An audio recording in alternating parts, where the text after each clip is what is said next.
Siliguri metropolitan traffic পুলিশের উদ্যোগে পানি ট্যাঙ্কি এলাকায় নতুন পার্কিং ব্যবস্থা চালু। শহরের ক্রমবর্ধমান যানজট নিয়ন্ত্রণ ও সাধারণ মানুষের স্বাভাবিক যাতায়াত নিশ্চিত করতে গুরুত্বপূর্ণ পদক্ষেপ গ্রহণ করল শিলিগুড়ি মেট্রোপলিটন পুলিশের ট্রাফিক বিভাগ। শিলিগুড়ি মেট্রোপলিটন ট্রাফিক পুলিশের ট্রাফিক গার্ডের উদ্যোগে পানি ট্যাঙ্কি ট্রাফিক এলাকার রাস্তার ধারে পার্কিং ব্যবস্থায় আনা হলো বিশেষ পরিবর্তন।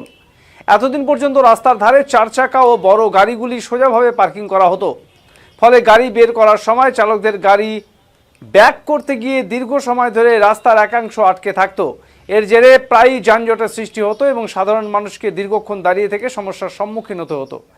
এই পরিস্থিতির পরিবর্তনে এবার নতুন নিয়ম কার্যকর করা হয়েছে ট্রাফিক পুলিশের পক্ষ থেকে। নির্দেশ দেওয়া হয়েছে, রাস্তার ধারে গাড়ি পার্কিং করার সমস্ত বড় গাড়ি ও 4 চাকা এবার থেকে তির্যক বা ব্যাকাভাবে পার্কিং করতে হবে। এর ফলে গাড়ি বের করার সময় আর রাস্তায় ব্যাক করতে হবে না এবং যান চলাচলও স্বাভাবিক থাকবে। পুলিশ প্রশাসনের মতে এই নতুন পার্কিং ব্যবস্থা চালু হলে রাস্তার উপর অযথা যানজট অনেকটাই কমবে এবং সাধারণ মানুষের যাতায়াতের সুবিধা হবে।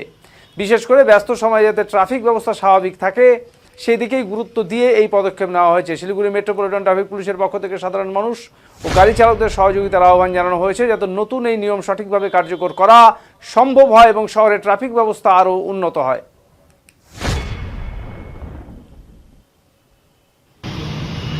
পুলিশ এইভাবে পার্কিং লাগাচ্ছে এখন থেকে যে একটু চেঞ্জ করতেছে, তাতে কি গাড়ি ব্যাক করতে সুবিধা হচ্ছে বা যানজট একটু সুবিধা হবে। এই মন্তব্যে আপনি কি সাধুবাদ জানাবেন? হ্যাঁ, আর ট্রাফিক পুলিশকে ধন্যবাদ, প্রশাসনকে ধন্যবাদ এবং আপনাকেও ধন্যবাদ।